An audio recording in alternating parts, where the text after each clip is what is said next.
Greetings. Michael Didier here. Thank you for joining me. You know, I taped this class last week and got ready to edit it and found it wasn't there again. Oh, I hate it when that happens. Father, please let the recording work this week. I don't want to have to do it again. Father, give me your words. Teach me your ways. Help me to show them to other folks. I love you so much. Last week, we just started this chapter. Actually, we did 24 also. But this is the chapter that I want to talk about today as a review, because we talked about this last week, and we're going to continue the same thought today. We talked about the land Sabbath. He says 6 years, verse 3, 6 years you shall sow your fields, 6 years you shall prune your vineyard and gather your fruit. But the 7th year shall be a Sabbath of solemn rest for the land, a Sabbath to Yehovah. You shall neither sow your field nor prune your vineyard. We're not going to sow it. We're not going to harvest it. We're not going to prune our vineyards. He says, what grows of its own, of your harvest you shall reap. Isn't that interesting? Let's take a look. I showed you this picture last week. I want you to see it again. This is the Sabbath year. He says, 6 years you shall, let's use it the way he says it. 6 years you shall sow your field, and 6 years you shall prune your vineyard. 6 years you shall sow your field. I think this is really quite interesting, because think about it. Now, I don't have it here. I could have a harvest and a planting in this section, and also for year 5, 4, 3, 2. Well, I have it for 2, and there's 1. But we are going to harvest and we're going to plant in the spring, harvest and plant in the fall. But this is so interesting. In the Sabbath year, we're going to plant in the 6th year, knowing that we're not going to harvest in the 7th year. All we're going to do is glean in the 7th year. It's going to be food for us. And that goes for the spring. That goes for the fall. We're not going to plant again until the 1st year. You see that right here where it's circled? That's where we're going to start planting. The whole 7th year is going to lay fallow. Fallow. It's growing. There's something there. We planted it. You know, if you didn't plant it, you said, well, I don't want to plant my field if I'm not going to get to harvest my field. Bad idea. Because he says he's going to bless the 6th year if we do what we're supposed to do, so that we're going to be eating of it in the 8th year. We're going to see it today. But think about this. The things that we glean, the things that are the poor among us glean, the things that are Ger who dwell with us, and even the hired servants who dwell with us, the things that they glean are going to be food. But there's always going to be seed that's going to fall into the ground. It's going to grow again. And it's going to be not harvested, it's going to be gleaned again by all those same people, and it's going to fall into the ground. So there's lots of seed that is not caught, that actually going to fall into the ground and be, in a sense, reborn. By the time the 1st year comes, we're going to do a harvest. A harvest. A harvest on something that we haven't planted for 2 seasons. And it says that we're still going to be eating from the 6th year. Eating from what we sowed in the 6th year. Obviously, there's going to be nothing left from the 7th year, and we aren't allowed to store it up, but we can use it. Well, that's the Sabbath year. And so we talked about that at length last week. he says, and the Sabbath year shall produce of the land, and the Sabbath produce of the land, this is verse 6, shall be food for you. You? Who's he talking about? You? You? Israel's seed is the you. The Ezra men are the ones who own the property.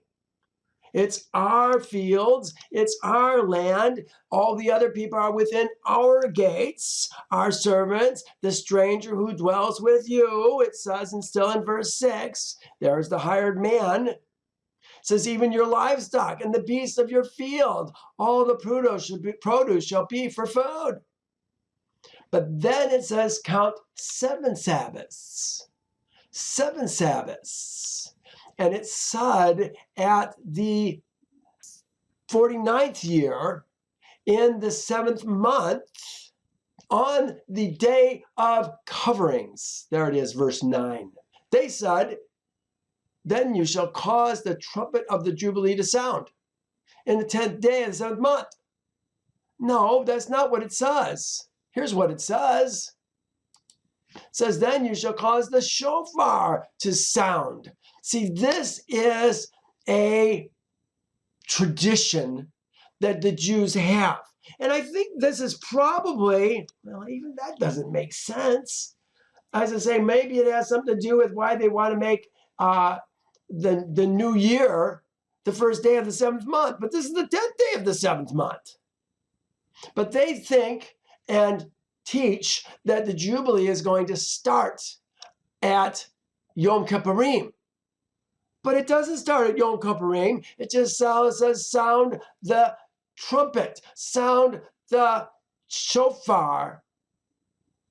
You shall cause the shofar to taruah. Here it is right here. Taruah. We talked about the joyful noise. How blessed is the people who know this joyful sound. Taruah. Oh, Yehovah, they walk in the light of your countenance.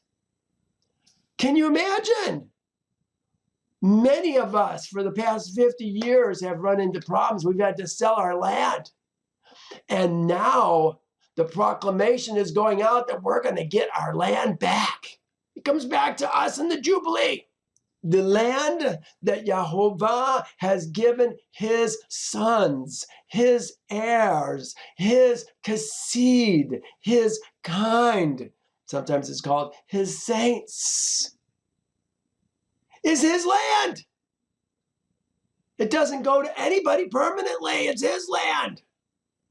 Well, it goes to the priests permanently, but the priests are him.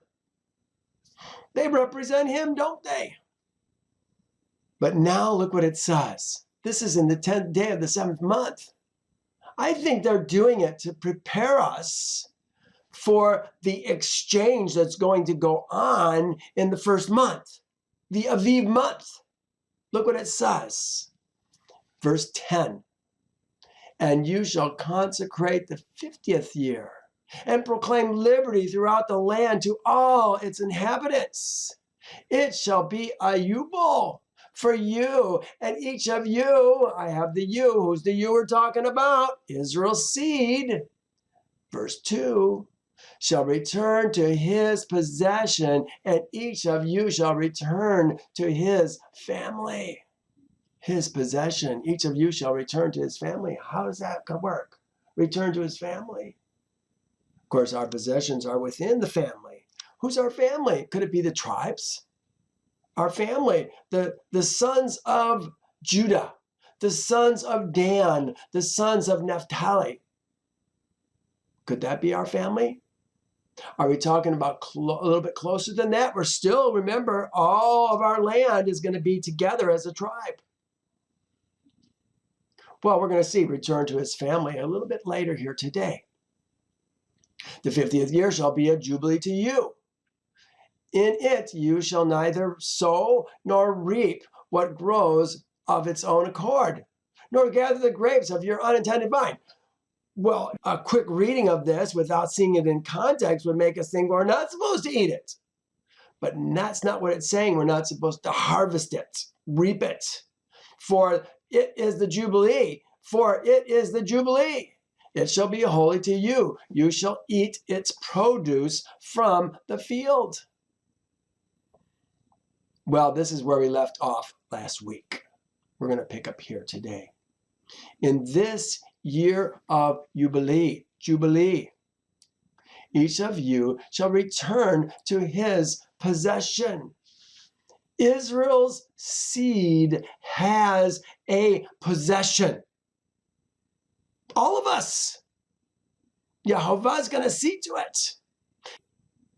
And if you sell anything to your neighbor or buy from your neighbor's hand, you shall not oppress one another. So you shall return to your possession. But if you sell anything to your neighbor or buy from your neighbor's hand, so sell land, buy land, it says you shall not oppress one another. Now he's going to tell us in the next verse how to not oppress one another. Here's what he says. According to the number of years after the Jubilee, you shall buy from your neighbor. And according to the number of years of crops. Did it say years of crops? According to the number of years. No, it didn't say that in the beginning, but now it's telling us, now the years of crops, he shall sell to you. According to the multitude of years, you shall increase its price. If you're buying it on the Jubilee and you're going to have for the next 50 years, it's going to be the most expensive year to buy that land. If you're 40 years into the Jubilee and it's going to come back to you in 10 more years, it's going to cost you 4/5 less because most of the time has already been done. You're going to be paying for 1/5. 1/5, that's all it is. Therefore, you shall not, according to the multitude of the years, you shall increase its price, and according to the fewer number of years, you shall diminish its price. For he sells it to you according to the number of the crops.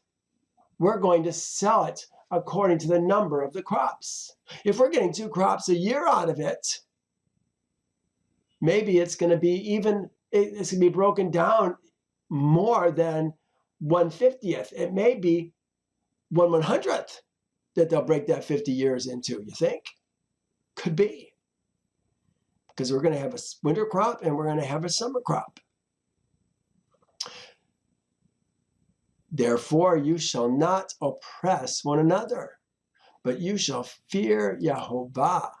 For I am Yehovah, your Elohim. It's all based on the fear of Yehovah, isn't it? Could we gouge our brothers? Even that doesn't work very well, because if you charge extra, you're going to buy it back for the same price you bought it for. Divided by the years that have been used versus the years that are left. So the ratio is still going to stay the same. He says, therefore you shall not oppress one another, but you shall fear Yehovah, for I am Yehovah your Elohim. By note is basically just saying the price of the land is based on the crops it produces. Let's go to 18. So you shall observe you. Remember, these pronouns are important. When we read you, we're not talking about ourselves necessarily. For most of us, we're not the you. We think we're the you, but we're not the you. You got to become Israel's seed. I talk a lot about becoming Israel's seed. You here who are listening in the class today, you know. But people who are new, they don't know. Who's the you? How do you become Israel's seed? We talk about the Ezra and the Ger. Those are the 2 kinds of men that make up Yehovah's kingdom. The Ezra and the Ger who dwell with them. Of course, the Ger aren't the Ezra. Ezra are Israel, his spiritually born men. He says, you shall observe. Here, I put a note together on this. Wherefore ye shall do my statutes, and guard and protect my judgments, and do them. We're doing his statutes. We're doing his judgments. I think it's interesting. It says guard and protect his judgments. You know what? Many of his judgments will involve us in one way or another, even if they're not directly involving us. Remember, if someone is going to sin, then and they have to be killed, it's usually the witnesses are going to who are going to throw the first stone, but it's going to be the rest of Israel's seed men who are going to join in on that. Why? So we can put the wickedness away from us. You know, it's not about just keeping the Sabbath land, the land Sabbath. It's about observing his statutes, doing his statutes. Really, the word is do. Here's the word. Asa. Asa. Do. Doing my statutes. This says, and ye shall do. And shamar. Guard. Protect my judgments, and there's the same word, do them. Then the land will yield its fruits, and you will eat your full fill, and dwell there safely. Well, and dwell there safely. You know, next week. No, is it next week? No, today. We're going to talk about the blessings and the curses. Talking about dwelling there in safety. If we do his statutes and shamar his judgments and do them, we're going to dwell safely. Look at, he said, we'll dwell in the land safely and dwell there in safety. Making a point, isn't he? And if you say, what shall we eat in the 7th year? Since we shall not sow nor gather in the produce. Gather in the produce. We're not going to gather in the produce. We're going to eat of the produce, aren't we? But notice it says, since we did not sow in the 7th year. I still think this is an incredible act of faith to take your money and sow in the 6th year, knowing that you're not going to harvest in the 7th year. A year of rest. Yehovah is going to give us a whole year that we don't have to work our crops. Is he saying you don't work for that whole year? Or you don't work your crops for that year? I think that's the difference. There's still other things that we can do, but we're not going to work our crops. He's going to bless us. If you say, what shall we eat in the 7th year, since we did not sow nor gather in our produce?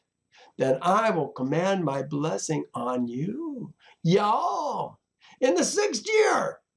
In the 6th year, did you hear that? In the 6th year, he's going to bless us. And will bring forth produce enough for 3 years. We're going to have, from what we sow in the 6th year, we're going to have enough for the 6th year, for the 7th year, and for the 8th year. Wow. And you shall sow in the 8th year and eat old produce until the 9th year. Hear that? We're going to be eating it until the 9th year. And this is in a Sabbath year. What about a Jubilee year?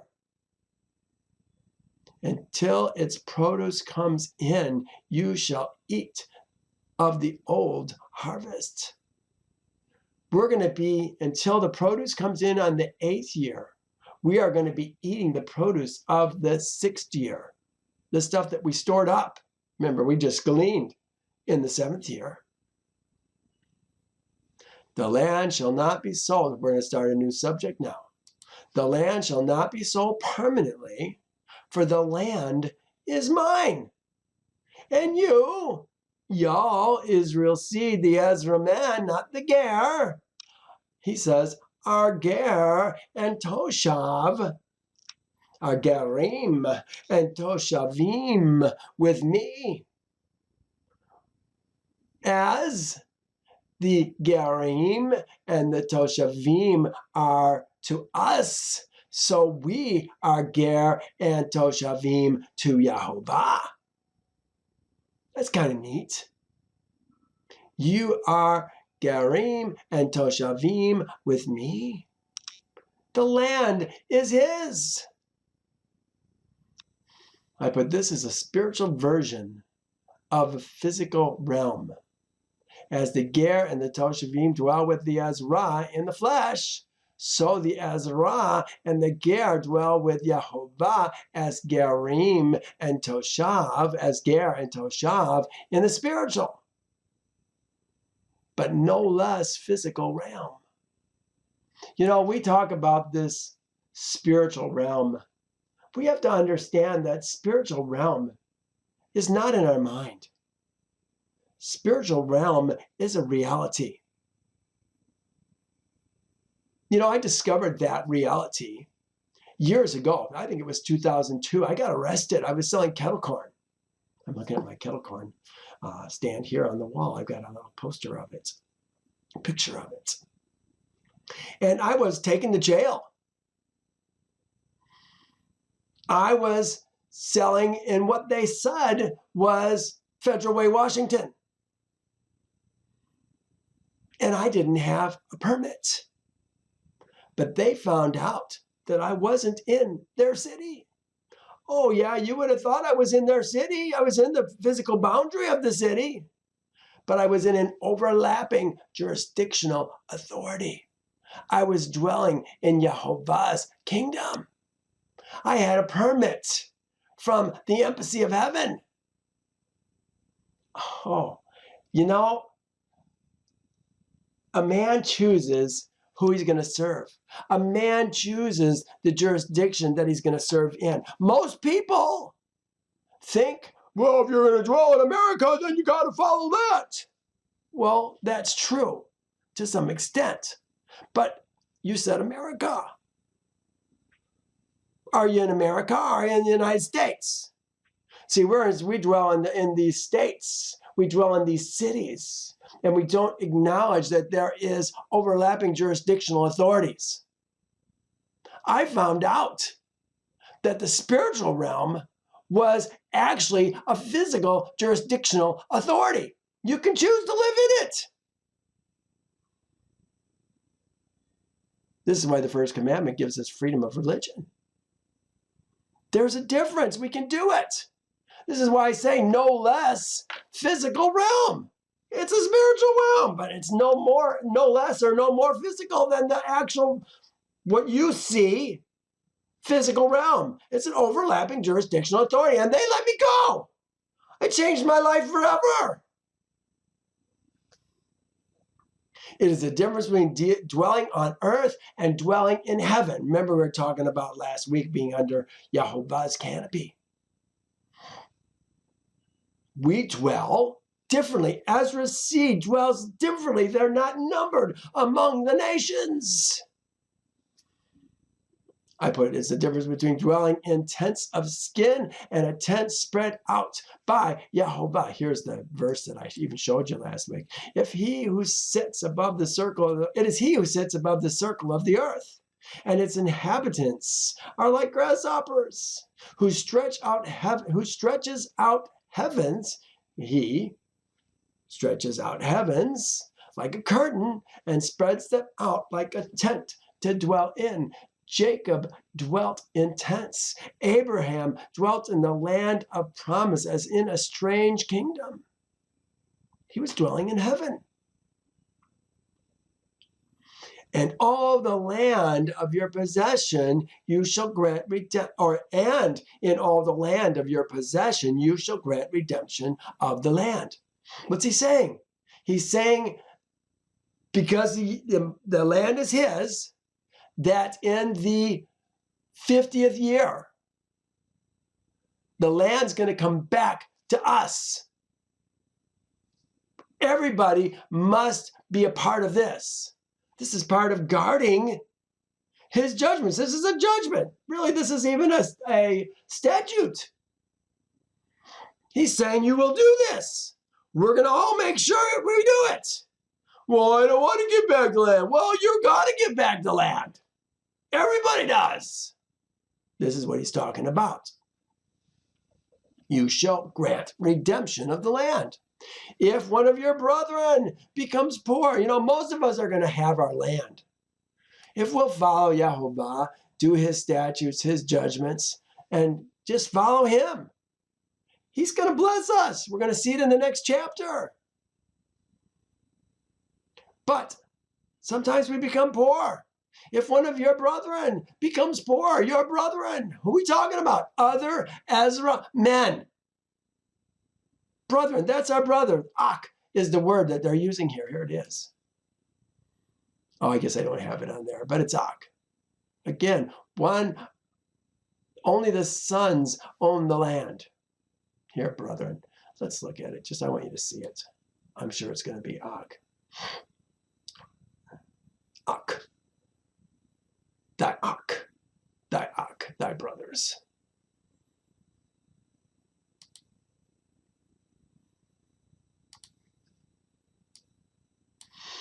If one of your thy it's really thy becomes poor, we're talking to a man here, and has sold some of his possession, and if his redeeming relative comes to redeem it, then he may redeem what his brother sold. We can have a relative buy back the land for him from us. Or if a man has no one to redeem it, but he himself becomes able to redeem it, so now all of a sudden something's happened, perhaps an inheritance, who knows, something has happened. The man is able to redeem his land. He can redeem it. Then let him count the years since its sale. So we say we sold it for $50. I'm going to use dollars. $1 a year.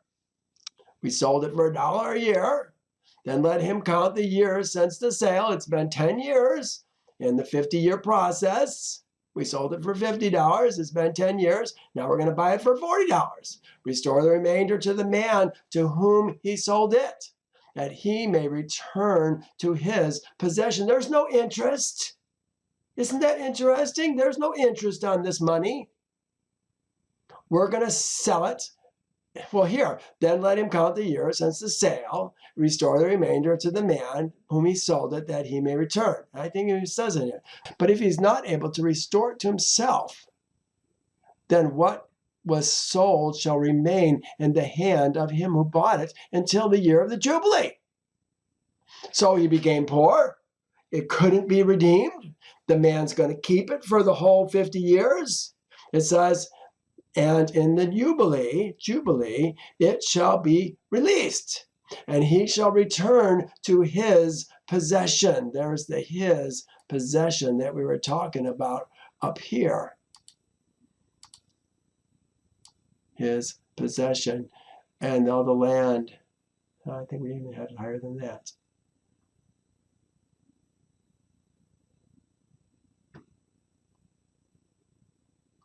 Yeah, and all the land of your possession shall grant your possession, his possession, return to his possession. Every Israelite is going to have his possession. If a man sells a house in a walled city, remember, houses in walled cities are different from property outside a walled city. Let's try to understand this. If a man sells a house in a walled city, then he may redeem it within a whole year after it's sold. A whole year. This has nothing to do with the Jubilee, does it? Within a full year, he may redeem it. But if it is not redeemed within the space of a full year, then the house in the walled city shall belong permanently to him who bought it. Throughout his generations, it shall not be released in the year of Jubilee. Why is that?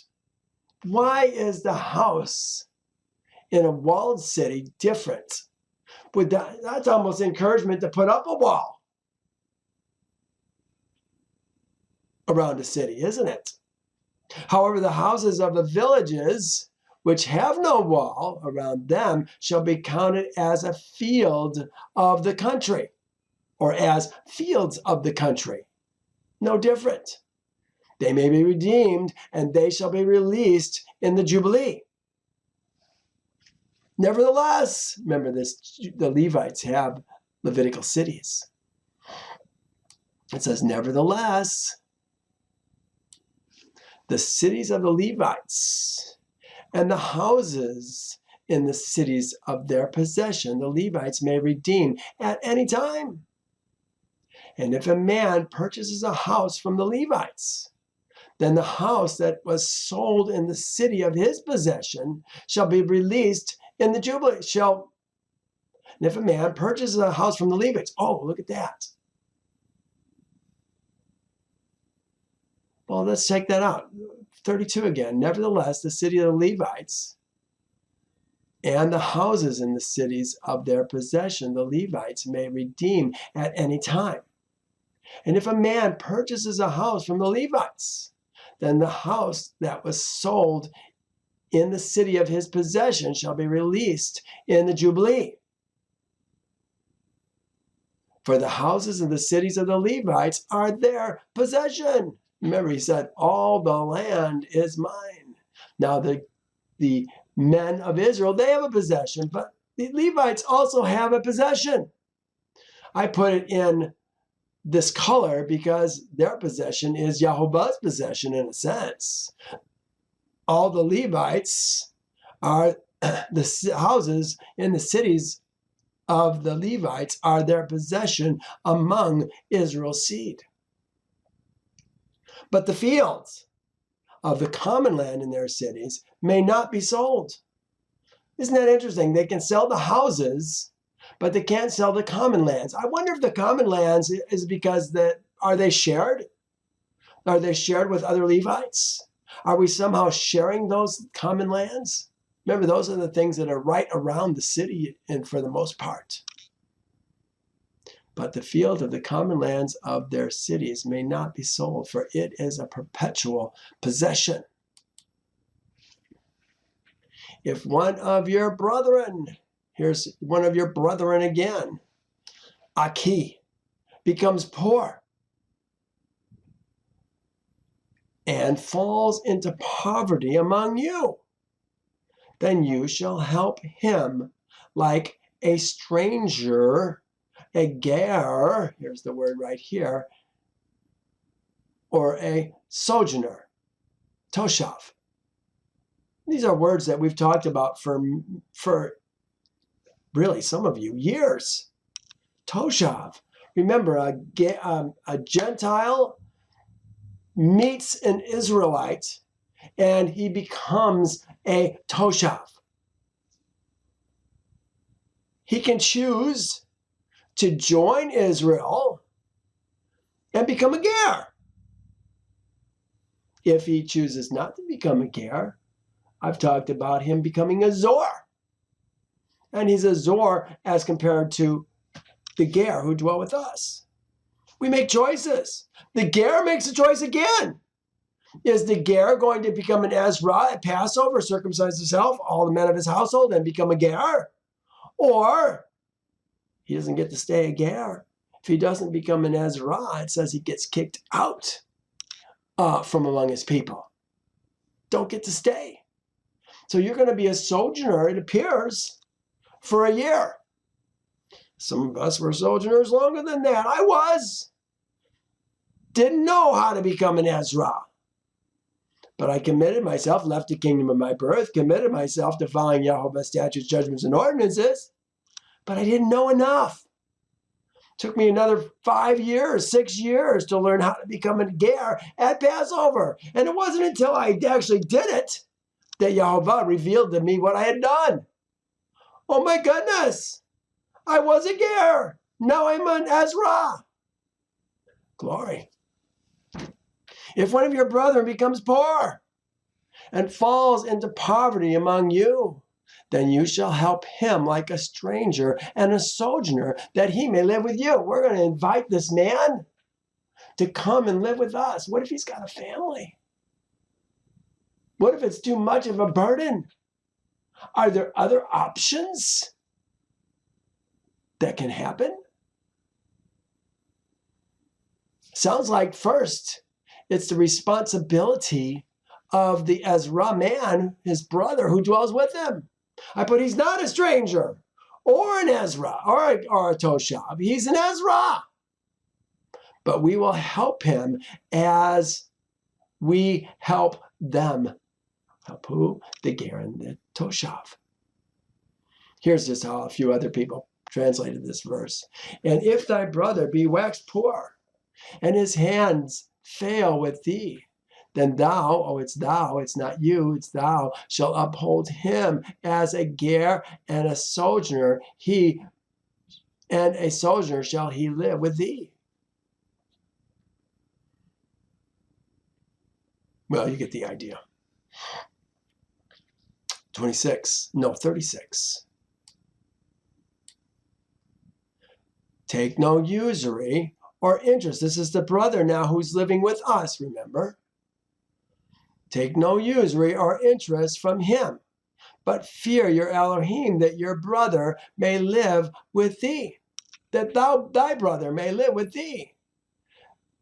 Thou shalt not lend him thy money for usury, nor lend him thy food for profit. Notice, he's not living with us for free. It appears that we're lending to him at this point, but not for usury and not for profit. But now, look at this. I said this might be a single man, thy brother. I mean, he could have a woman with him. He could have a family with him. But it becomes harder to find someone to take him in if he's got something, because you got to have the space, don't you? Well, now look what it says here. And if one of your brethren, again, your brethren, I think I have it on here. Here it is, ak. Thy ak. If one of thy ak by you becomes poor and sells himself to you, you shall not compel him to serve as a slave. Some will say serve with rigor. Serve. Here's this. I was looking at this morning. You shall not compel. You shall not compel him to serve. Serve. Serve. Serve is the word aved. Here's the word right here, aved. This is the word that we see all the time for servants. Avedim would be servants. Aved is a servant. You shall not serve as a slave. Serve as a servant. This second word, slave, they translate it as slave. You know, when you think of slave, I think that's one of the loaded words that we want to use.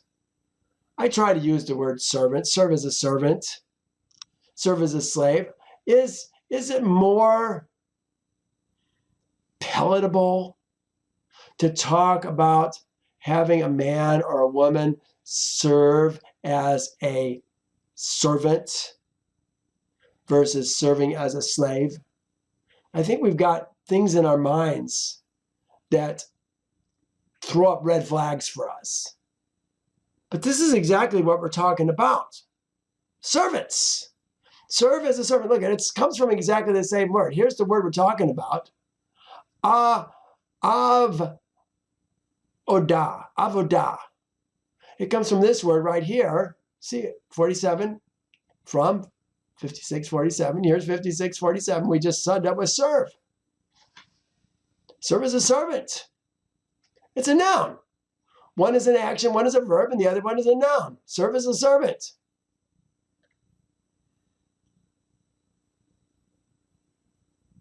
He said in the next verse, as a hired servant and a sojourner, he shall be with thee, and shall serve you until the year of Jubilee. The year of Jubilee. I guess I have some question about this, and here's why. This is Exodus 21. It says, if you buy a Hebrew servant, he shall serve you 6 years, and in the 7th year he shall go out free and pay nothing. This is a Hebrew servant. You have to ask yourselves, what is a Hebrew servant? What is a Hebrew servant? Is that a son of a Hebrew? Is it a Hebrew's servant? It doesn't appear to be that. Is it an Israelite son? Is it an Israelite servant that's being sold? Maybe that's a good thing. Hey, I'm being sold. Here's a servant being sold that is already a servant for a lifetime.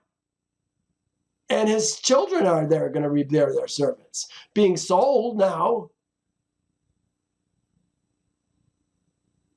he's going to serve for the 6 years, but then he's going to go out in the 7th year.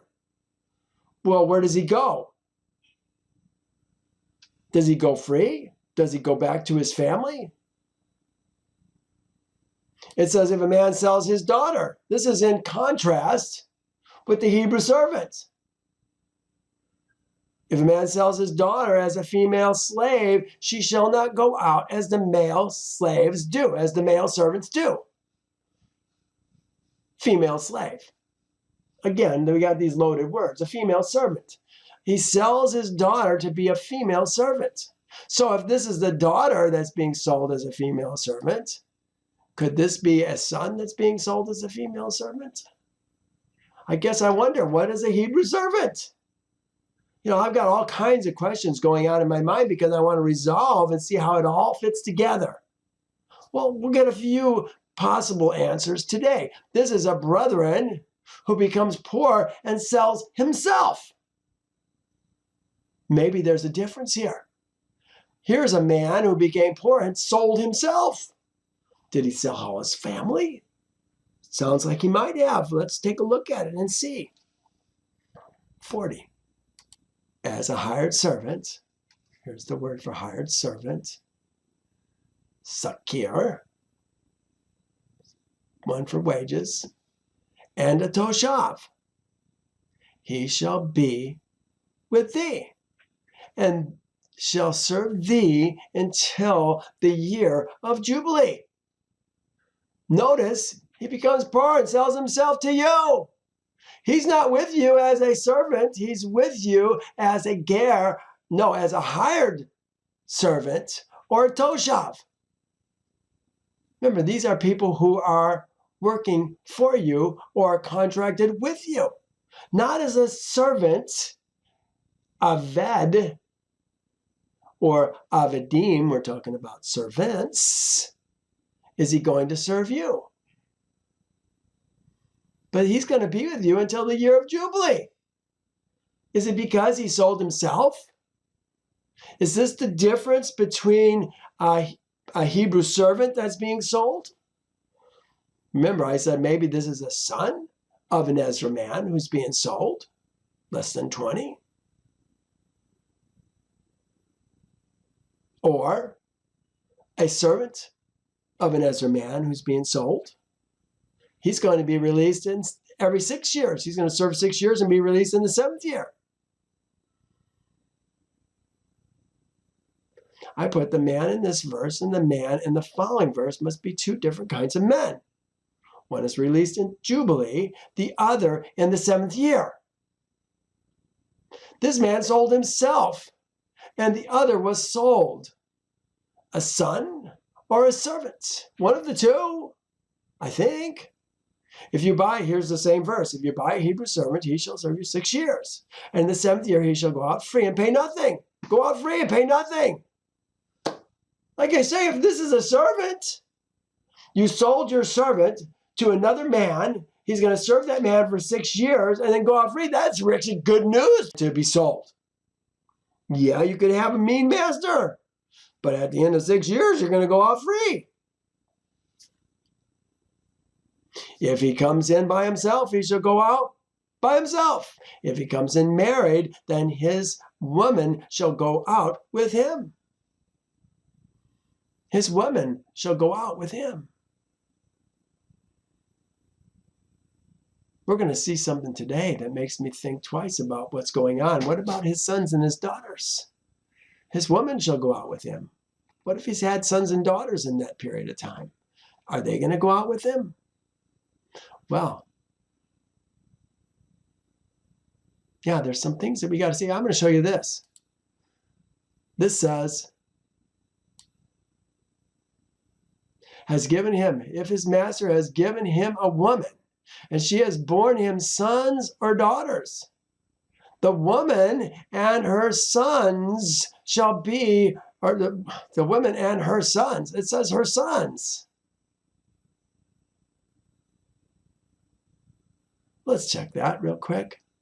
The woman and her sons.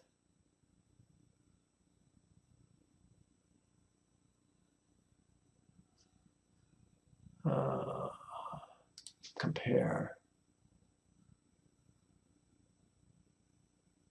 No, Yeladim. Yeladim can be children. The women and her children. Well, Yeladim is usually sons. Shall be her masters. Well, obviously the woman would be too. I think children is okay for that. Let's just keep going here because we're going to use different words today, and I want you to see this and consider this. I think it's important to us. Let me go back. And then he shall depart from thee, he and his sons with him. He and his sons with him. Now, again, we have to understand if he's got a woman, the woman's going to go with him. But what about his daughter? What about his daughter? It says, and he shall return to his family. What did we say up here? Oh, here it is, right here. And each of you shall return to his possession, and each of you shall return to his family. So return to his family. This is the man that we're talking about down here. The man who's returning to his family. Shall return to his family. He shall return to his possession, to the possession of his fathers. Now, two ways that we can maybe talk about this. If it's a son, maybe he's going back to his family, but is the family more a broader picture? Could the family be the sons of Dan, the sons of Benjamin, the sons of Naphtali? Or is it closer than that? Because all these guys are dwelling together. They're all brothers. Remember, if we're talking about brothers, we're talking about Israel's seed. So it's a much broader picture than we tend to think of when we talk about, I had one brother, 3 sisters. We're talking about a much bigger picture of spiritual brothers. Return to his family. But it doesn't say children. It says, and his sons. Again, his woman is not mentioned. And then he shall depart from you, he and his sons his sons. This is clearly not Yeladim. This is his sons. Here's the word here on the right here. His sons. This is, it looks like, it says, and his sons. It looks like it might be B'nai, but it's not. It's Benim, and it's got the Vav after it, which says his sons. So the Mem is dropped, and the Vav is left for his, clearly making it his sons, and his sons. But if it's his sons, what about the daughter? Does the daughter not go free?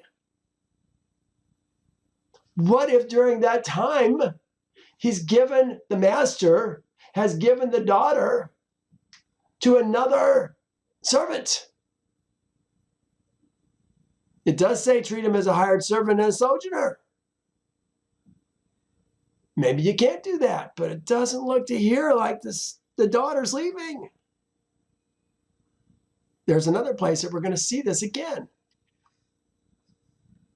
He shall return to the possession of his fathers. 42. For they are my servants, my Avadim. They, who's they? Israel's seed. I'm trying to keep these in here so you can see that these and the thous are Yehovah's Ezra men.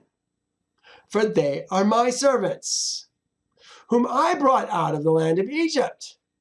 They shall not be sold as Avadim. Avadim. You shall not rule over him with rigor, but you shall fear Yehovah, your Elohim. Remember, this is a man who sold himself to us. Now he says, as for your male and female servants. What are the words they use there? Oh, here, Abed and Amah. Yeah, there's the two words that we're talking about there. Moreover, thou may buy Toshavim's seed. The seed of Toshavim. These are sons. Not necessarily daughters at this point. You may buy the seed of Toshavim, the B'nai. B'nai Toshavim is the word that we're talking about, who dwell with you. And their families, who are with you, that they may beget in your land, in thy land, and they shall become thy property. This is eternal property. These are people that are not going to be released in the time of the Jubilee. Not ever. Not in the 7th year, not in the Jubilee year. They shall become your property.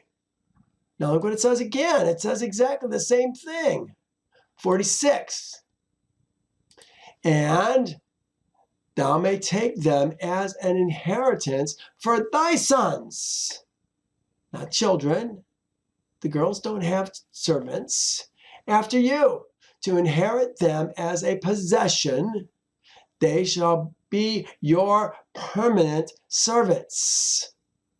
But regarding your brethren, Israel's seed, there it is, your Aki, Israel's seed, you shall not rule over one another with rigor. We're going to treat them differently when they are our servants. Does that mean we do rule over the other ones with rigor? Does it mean we can rule over the other ones with rigor? You know what? Don't like that idea? Then become Israel's seed and don't become one of the ones that get ruled over with rigor or destroyed before the end. It says, now if a sojourner or a stranger, I think it's interesting they put it Toshav and Ger. Let me see if they did do that. Now if a Toshav, no, Ger came first. Isn't that funny? There's the Ger. There's the Toshav.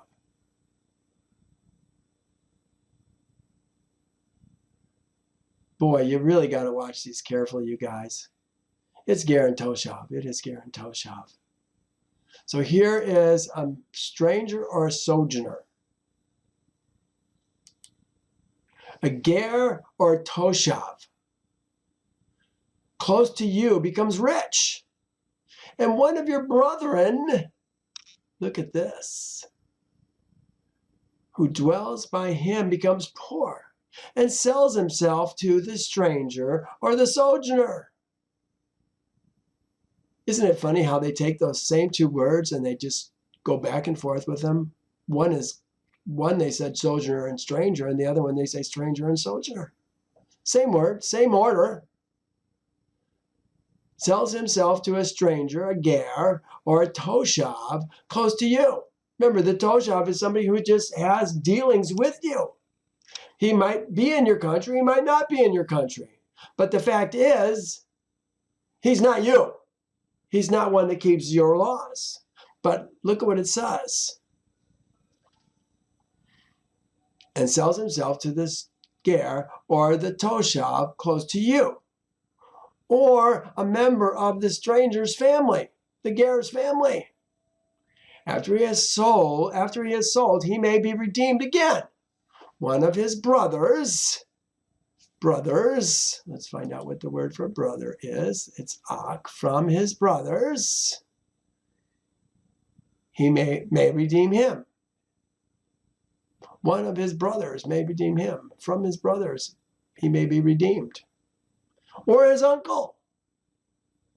Or his uncle's son, his cousin, may redeem him. Remember, these are all men. Men. They're the ones that have control of the purses. May redeem him. Or anyone who is near of kin to him and his family may redeem him. Or if he is able, he may redeem himself. Remember, we saw it. If maybe he came into some inheritance, he can now redeem himself. How does he do that? What's the process by which that's done? That's what we're going to talk about now.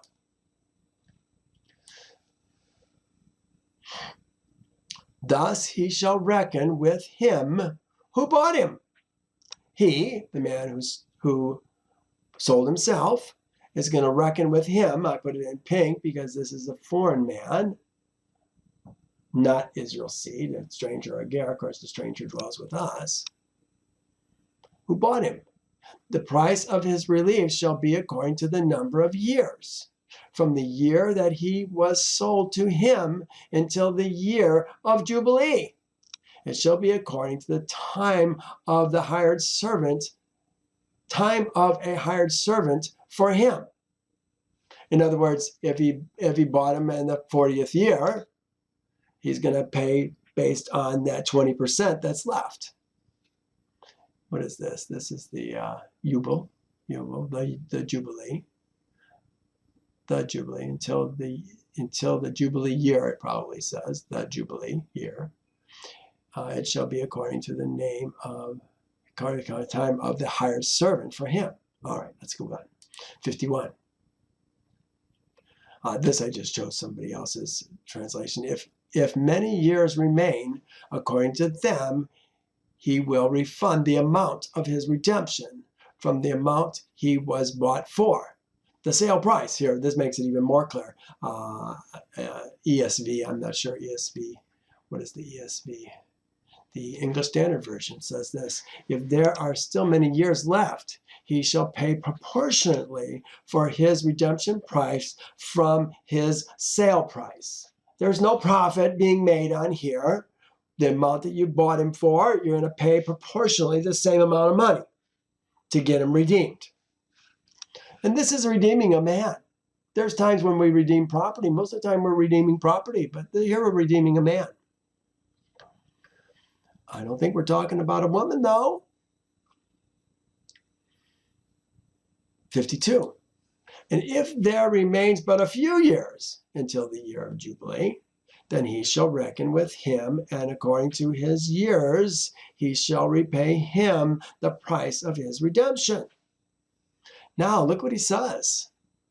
He shall not rule with vigor over him in thy sight, in your sight. Maybe I might say, I don't know if it's your sight or thy sight. So if you see your brother being ruled with rigor in your sight by a toshav or a ger, we have an obligation to say something about it because they're not supposed to do that. We can help our brother. If we can buy his release back. 54. And if he is not redeemed in these years, then he shall be released in the year of Jubilee, he and his sons with him. This does not say children, it says his sons. He and his sons with him. Isn't that interesting? How come it says seed? Sons. No, not seed, sons. Something's going on differently with the daughters.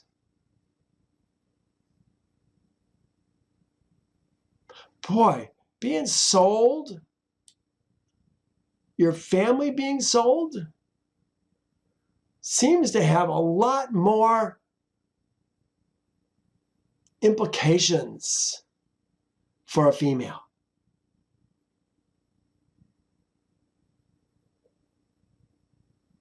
If a Hebrew sells his daughter to be a female servant, she shall not go out as the male servants do.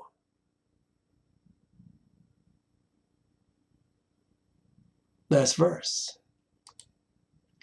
For Israel's seed are servants to me, my servants, whom I brought out of the land of Egypt. I am Yehovah, your Elohim.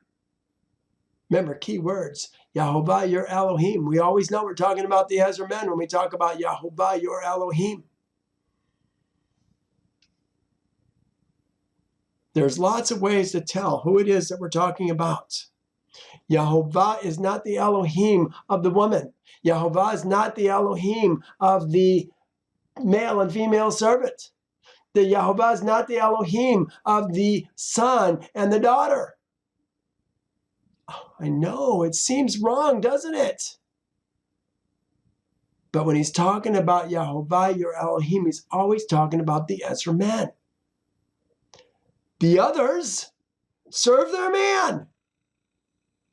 You could argue, even though the ger dwells with us, that Elohim is still his Elohim. Yehovah is still his Elohim. But he's still the ger who dwells with us. He's going to call us master, not Yehovah master. We'll see that if we do a study on Adonai. I did. Well, we're going to talk now about the blessings and the curses. I've got 111 right now. There's a lot of them. We're going to move quickly, I hope. He says, you shall not make idols for yourselves, neither carved images, nor sacred pillars shall you rear up for yourselves, nor shall you set up an engraved stone in your land to bow down to it, for I am Yehovah, your Elohim. Talking about 4 different things. Idols. Making something as vanity. I think these are what we think of as mainly idols, those little things carved out of wood, formed out of silver or gold. He says, carved images, like a totem pole, something like that, perhaps. We're talking about pillars, columns, memorial stones, you know, the phallic symbols. The Washington Monument has a phallic symbol. There's one out in front of the St. Peter's in Rome. Big, giant column. These are the kinds of things we're talking about. We're not supposed to have those. Here's talking about stone figures, images. How about a carved image of Jesus that people are bowing down to, or a carved image of Jesus, a carved wood carving? You know, these are things that we do all the time. We're not supposed to be doing that. You shall keep my Sabbath and reverence my sanctuary. I am Yehovah. My Sabbaths ye shall observe, and my sanctuary you shall revere. I am Yehovah. If you walk in my statutes and keep my judgments and perform them, if, he says, then, I put not the world's statutes. He says my statutes. I always like this. Do this in your Bibles. Underline these. My statutes. And keep my commandments and perform them. Not the statutes of the world, not the commandments of the world. Leviticus 25:55, he says, for to me, Israel's seed, are servants. They are my servants, whom I brought out of the land of Egypt. I am Yehovah, thy Elohim, your Elohim. According to the doings of the land of Egypt, where you dwelt, you shall not do. According to the doings of the land of Canaan, where I'm bringing you, you shall not do. Nor shall you walk in their ordinances. You shall keep my judgments and keep my ordinances to walk in them. I am Yehovah, your Elohim. You shall therefore keep my statutes and my judgments, which if a man does, man, he shall live by them. I am Yehovah. If you do it, he says, then I will give you rain in its season. The land shall yield its produce, and the trees of the field shall yield their fruit. We just talked about how the land is valued. Your threshings shall last until the time of the vintage, and the vintage shall last till the time of sowing. You shall eat your bread to the full and dwell in your land safely. Threshing till the land, there's always something to do. Always something that's processing food. You're threshing, remember, threshing is taking your wheat and crushing it, smashing it together so that we get the seed out of it. Will last till the time of vintage. Vintage is when we're picking our grapes and processing our grapes. That'll last till the time of spring. You shall eat your bread to the full and dwell in your land safely. I will give peace in the land, and you shall lie down, and none shall make you afraid. Wouldn't it be nice to lay down and no one make us afraid, not worry about where our food's going to come from anymore?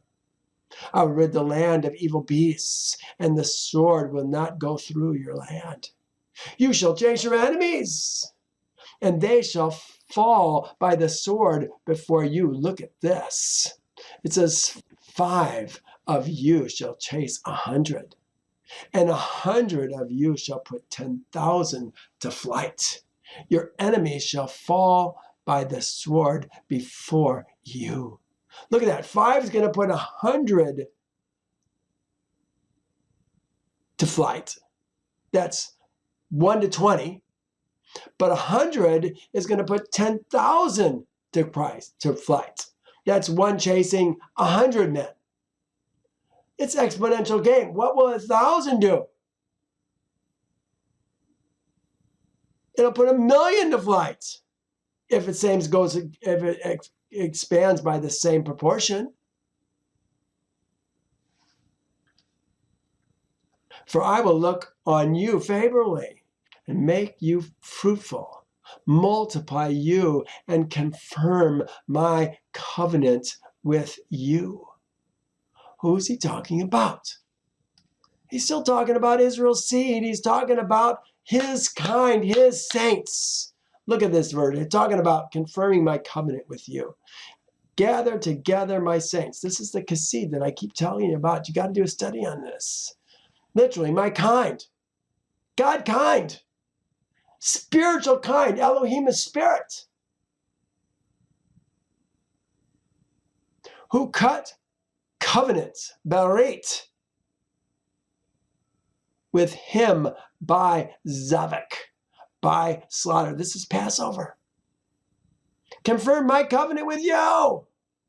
You shall eat the old harvest and clear out the old because of the new. Remember, we're talking about the ninth year, the stuff that we're going to plant in the 8th year. We're going to be eating it in the 9th year. We're going to be throwing out stuff because we have so much food, because we're so blessed. He says, you will, this is contemporary Jewish Bible says, you will eat all you want from last year's harvest and throw out what remains of the old to make room for the new. I put, this is riches. Throwing out old to make room for the new.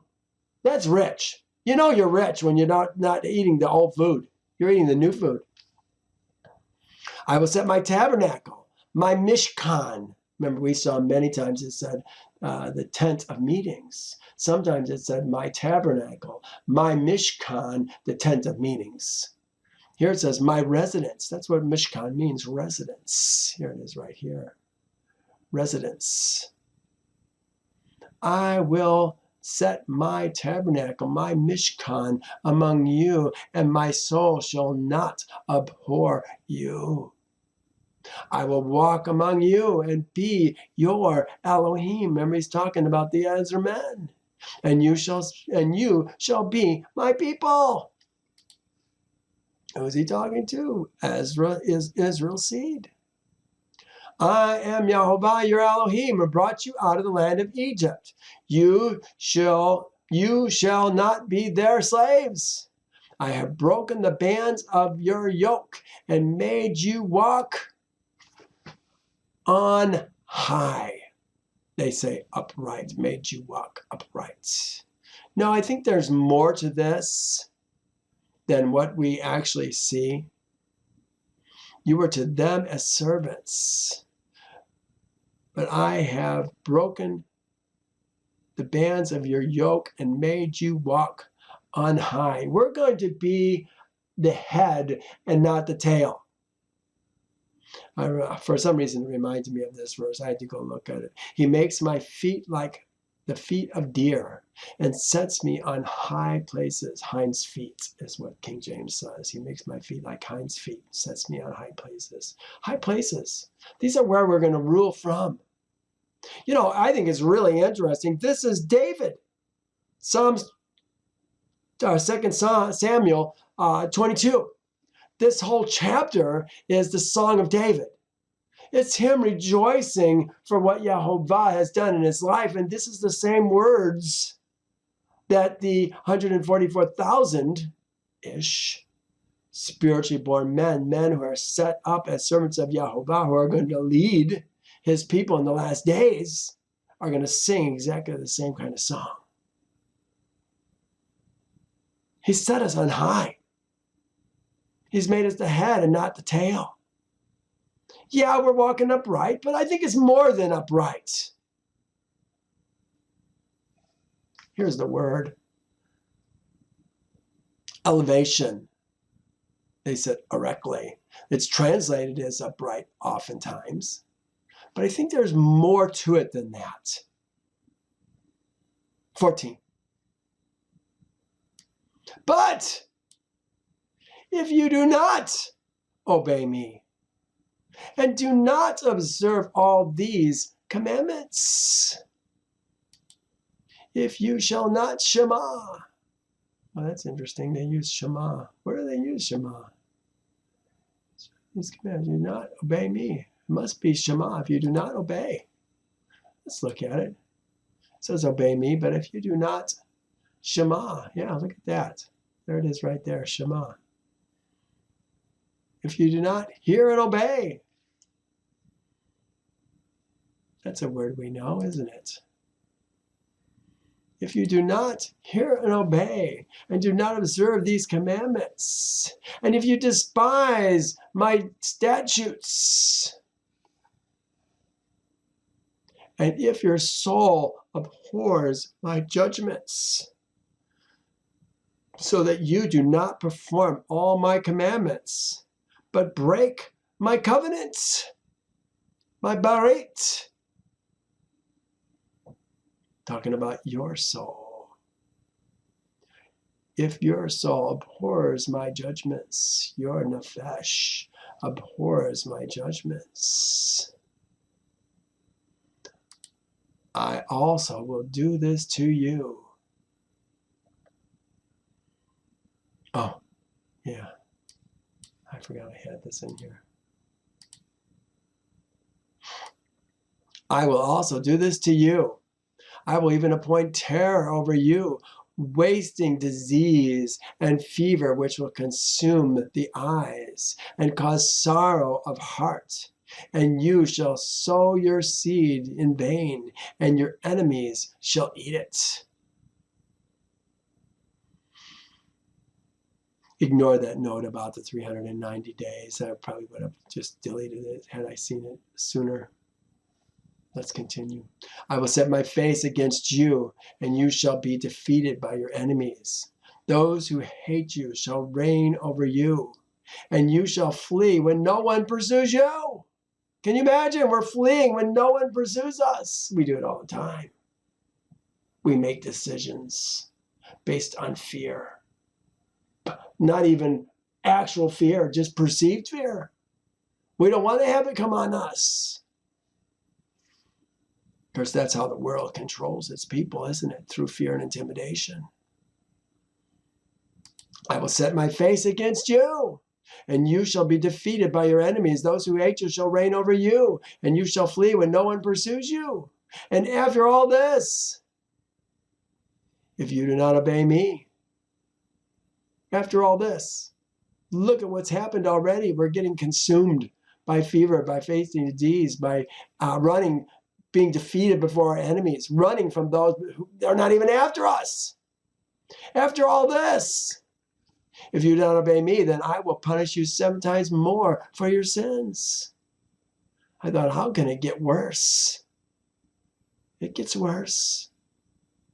I will break the pride of your power. I will make your heavens iron. No rain is what he's saying. And your earth like bronze. No harvest, no food coming in. Will this happen again, I wonder? And your strength shall be spent in vain. Yeah, you sowed your seed, but you got nothing to show for it. For your land shall not yield its produce, nor shall the trees of the land yield their fruit. He goes on, then if you walk contrary to me and are not willing to obey me. Remember, we had wasting disease, destruction by our enemies. Then we had our land not yielding its fruit. Now, if you walk contrary to me and are not willing to obey me, I will bring on you 7 times more plagues according to your sins. Now our children and our livestock are going to be destroyed. I will send wild beasts among you, which shall rob you of your children, destroying your livestock and make you few in number, and your highways shall be desolate. And if by these things you have not reformed by me, but walk contrary to me, then I also will walk contrary to you, and I will punish you 7 times for your sins. I put now the men are destroyed. I will bring the sword against you that will execute the vengeance of my covenant. When you are gathered together within your cities, I will send pestilence among you, and you shall be delivered into the hands of your enemies. When I have cut off your supply of bread, 10 women shall bake your bread in one oven. They shall bring back your bread by weight, and you shall eat and not be satisfied. Why 10 women? Is it possible the men are being destroyed? That's what it sounds like. Now 10 women are baking bread for us, and they're giving us a proportion of it by weight, and we're still not satisfied. And after all this, if you don't obey me, I will walk contrary to you. It does it again. When will we learn Now's the time to learn, you guys. Then I will walk contrary to you in fury. And I, even I, will chastise you 7 times for your sins. You know, I've tried taking this 7 times 7, 7 times, punish you 7 times. We have punished once, 7 times, 7 times, 7 times, 7 times. I've seen lots of studies that none of them work. They don't work. Is this actual 7 years? That's what they want to do. They want to make it 7 years. That's why I had 390 years. It was all a big thing that I've tried working through. It never works. Then I will walk contrary to you in fury. Even I, will chastise you 7 times for your sins. Who's he talking to? He's talking to Israel's seed. You know, he's not even talking to the Gentiles. They're already screwed. He's talking to Israel's seed. He's talking about men who left the kingdom of the birth, joined themselves to Yehovah, but aren't following him. Do they get a worse punishment? They may. They're representing him, but not following him. Shame on them. He says, you shall eat the flesh of your sons. Look at that. Now we're eating our own flesh. Your sons, your daughters. You shall eat the flesh of your sons, and you shall eat the flesh of your daughters. I will destroy your high places. Cut down your incense altars. Cast your carcasses on lifeless forms of your altars. He says, and my soul shall abhor you. We were talking up here about your soul. Do you remember seeing that? Where was I? Here we are. My soul shall abhor you. My soul, my nefesh. He has thoughts and emotions. His nefesh. I will lay your cities waste and bring your sanctuaries to desolation. I will not smell the fragrance of your sweet aroma. The fragrance of your sweet aroma. Look what he says in Amos. I like this verse.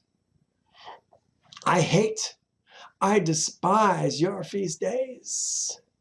I do not savor your sacred assemblies. Your feast days. What are our feast days? Christmas, Easter, days that we're gathering together in celebration. Your sacred assemblies, they can be days that we have days off. Memorial Day, Labor Day.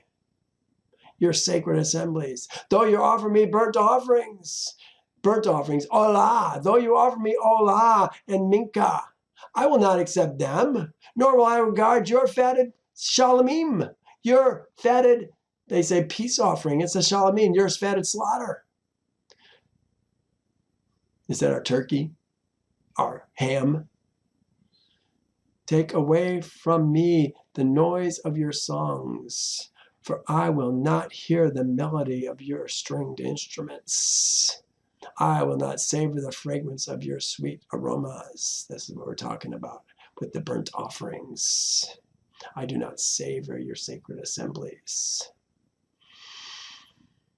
I will bring the land to desolation, and your enemies who dwell in it shall be astonished at it. The land.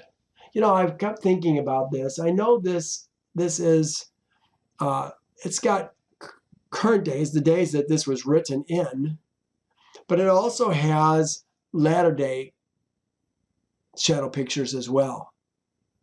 And so I'm looking at this and trying to figure out whose land are we talking about. I will lay your cities waste and bring your sanctuaries to desolation. Remember, where are our cities? Are we supposed to be in cities right now? Is cities a good place for us to be? I wonder, are we as people, maybe we're not supposed to be in the cities. Lay your cities waste, bring your sanctuaries to desolation. Sounds like churches, doesn't it? I will bring the land to desolation, and your enemies who dwell in it shall be astonished at it. Why? Because the land is being destroyed? with them in it.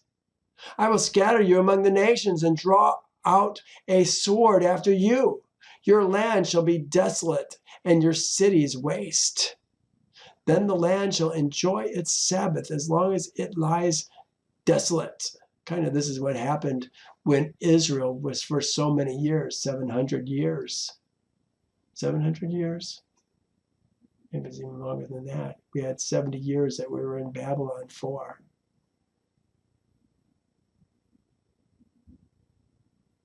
Must be even longer than that because the Sabbaths, that's 1 year and 6. 1 year and 6. I don't know how many years we were in disobedient in our land, not keeping those Sabbaths, not keeping the Jubilees in our selfishness. I will bring the land to desolation, and your enemies who dwell in it shall be astonished. I guess I'm at 34. Then the land shall enjoy its Sabbaths as long as it lies desolate. And you are in your enemy's land, and the land shall rest and enjoy its Sabbath. Sounds like when we went to Babylon, doesn't it? What's it going to be like the second time? Where will we be? Where will we be as the land's enjoying its Sabbaths? As long as it lies desolate, it shall rest. For the time it did not rest on your Sabbaths when you dwelt in it. Well, we don't have land right now, so that's really not about us, is it? And remember, we saw the Jubilee was for when we get into the land. Where the Sabbath rests and the Jubilee, they're about the land that Yehovah gives us. And until we have land, it's kind of a moot point. As for those of you who are left, I will send faintness into their hearts in the lands of their enemies. The sound of a shaken leaf shall cause them to flee. The sound of a shaken leaf cause them to flee. They shall flee as though fleeing from a sword, and they shall fall when no one pursues. They shall stumble over one another, as it were, before a sword, when no one pursues. And you shall have no power to stand before your enemies. Look what he says about us, the 144,000, his Ezra men servants in these last days. They do not push one another. Everyone marches in his own column. Though they lunge between the weapons, they are not cut down. Here we're being cut down. You shall perish among the nations, and the land of your enemies shall eat you up. And those of you who are left shall waste away in their iniquity. We're talking about men. These are men we're talking about. Really, we're talking about Ezra men. Those of you who are left shall waste away in your iniquity, in your enemy's land, also in their father's iniquity, which are with them, they shall waste away. But look at what he says now. But,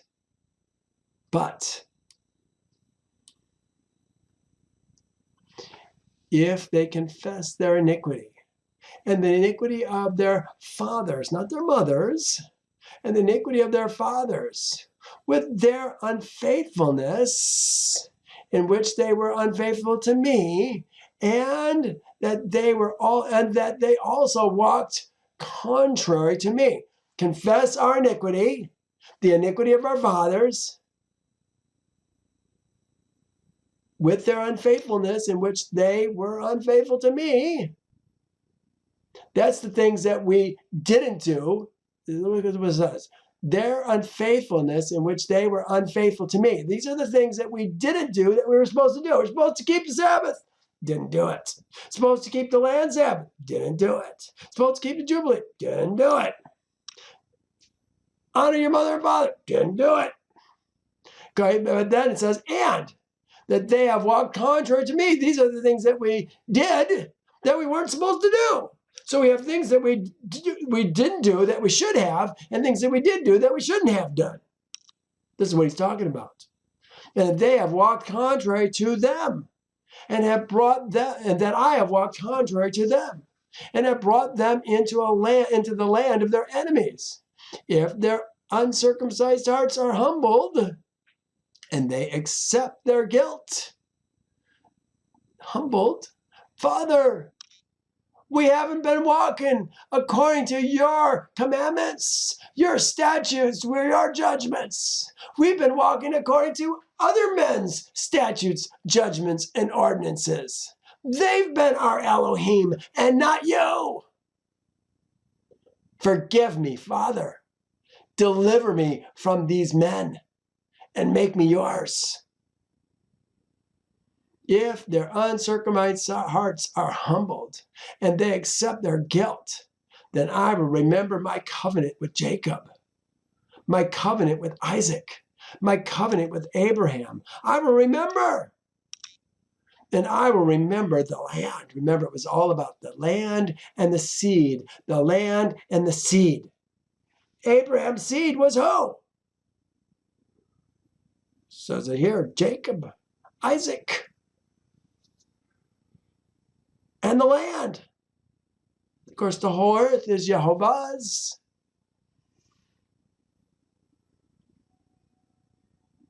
I want to read this verse up here. If they confess their iniquity. This is where we're talking about down here, if they confess their iniquity.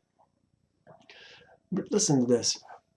This is Nehemiah. Remember, I pray, the word that you commanded your servant Moses, saying, if you are unfaithful, I will scatter you among the nations.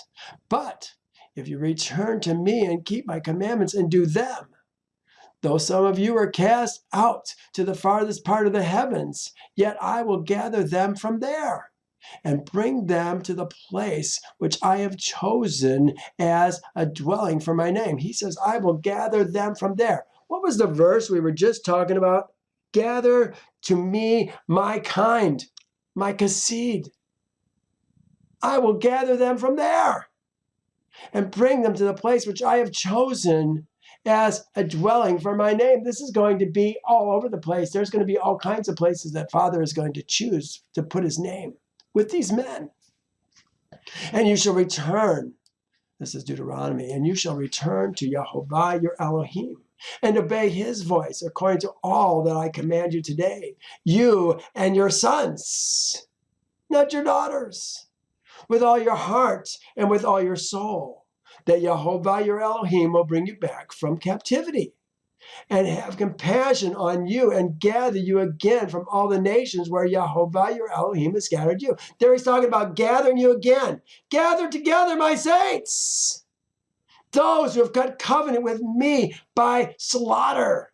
If any of you are driven out into the farthest part under the heavens, from there Yehovah will gather you, and from there he will bring you. Then Yehovah your Elohim will bring you to the land which your fathers possessed, and you shall possess it. He shall prosper you and multiply you more than your fathers. Well, this one is the last one we're talking about right now, the one we're reading. Right here.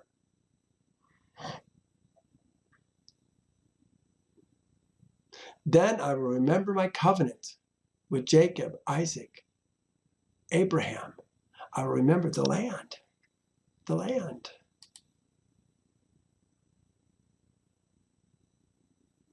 My Berati, my covenant. He says it 3 times. My covenant, my covenant, my covenant. The land also shall be left empty by them, and will enjoy its Sabbaths while it lies desolate without them.